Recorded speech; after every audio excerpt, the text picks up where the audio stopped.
Mesdames et messieurs, bonsoir et bienvenue sur ce plateau d'information. Voici les grands titres. Le Mali est repensé premier producteur africain de coton après avoir cédé la place à son voisin burkinabé qui occupait cette place ces dernières années.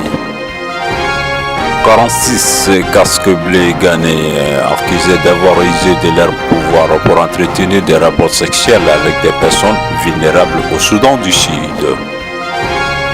Les combattants se sont poursuivis toute la journée dimanche 25 février dans la Ghouta orientale de Damas, au lendemain du vote par le Conseil de sécurité faisant des dizaines de morts et de blessés. Les détails dans ce journal.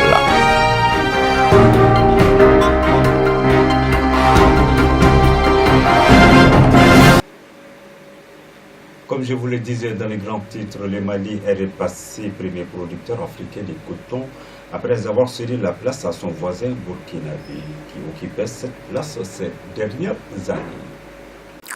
Le Mali est redevenu le premier producteur de coton après avoir réalisé une très bonne récolte de coton sur la saison 2017-2018 jusqu'à dépasser les 700 000 tonnes selon un responsable de l'interprofession malienne. Le secrétaire exécutif de l'interprofession du coton a indiqué que la production en coton dépassait les 700 000 tonnes permettant au pays de se positionner en leader sur les marchés africains.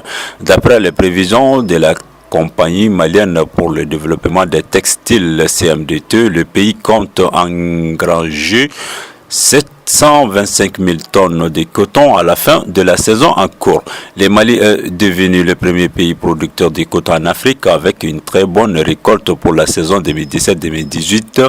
Il dépasse le Burkina Faso avec une production record de 700 000 tonnes. Dans un entretien avec ses responsables de l'interprofession malienne du coton, annonce qu'à la fin de la saison en cours, le Mali compte engranger 725 000 tonnes de graines de coton, un chiffre confirmé par les prévisions de la compagnie malienne pour le développement des textiles CMDT qui expose des échantillons de fleurs et de fibres de coton au salon. Le coton est la principale culture de rente du Mali.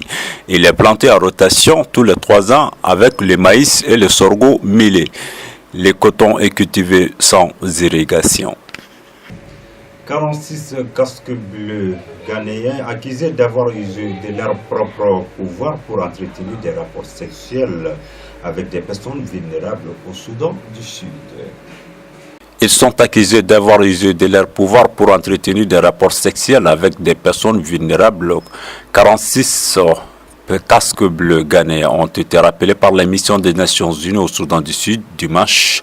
David Schurer, chef de la mission de l'ONU dans le pays, a déclaré avoir rappelé ses agents membres de l'unité de police de la mission après qu'ils eussent été soupçonnés d'avoir payé pour des relations sexuelles avec des personnes vivant dans un camp de protection des victimes de la guerre civile, DEWAO. Ces casques bleus sont désormais dans la capitale Juba. Dans l'attente des résultats de l'enquête, nous ne devrions pas avoir de telles personnes dans ces pays. Cette nouvelle affaire vient davantage effriter la réputation des missions de maintien de la paix de l'ONU, déjà entamées par de nombreux cas similaires, notamment en République centrafricaine. Toutefois, pour beaucoup d'analystes, les verdicts et sanctions de l'ONU face à la situation restent bien en deçà des attentes des victimes et de leurs familles. En Syrie, les combats se sont poursuivis toute la journée du dimanche 25 février dans la Ghouta orientale de Damas, au lendemain du vote par le Conseil de sécurité, faisant des dizaines de morts et de blessés. Les combats se sont poursuivis toute la journée dimanche 25 février dans la Ghouta orientale de Damas, au lendemain du vote par le Conseil de sécurité d'une résolution réclamant un cessez-le-feu.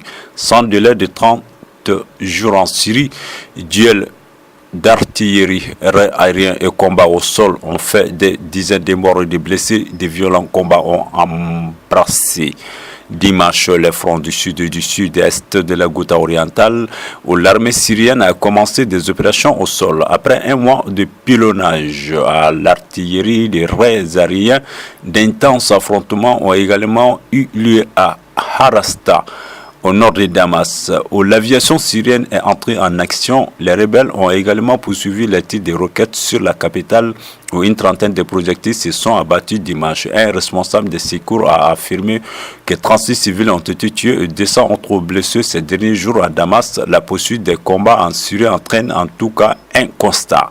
L'impuissance de l'ONU a pesé sur les cours de la guerre. L'autorité du Conseil de sécurité a été une nouvelle fois contestée après le vote unanime d'une trêve dans la douleur il y a 48 heures, mais dont l'application sur le terrain est nulle au point que certains s'interrogent ouvertement aujourd'hui sur l'utilité de l'ONU.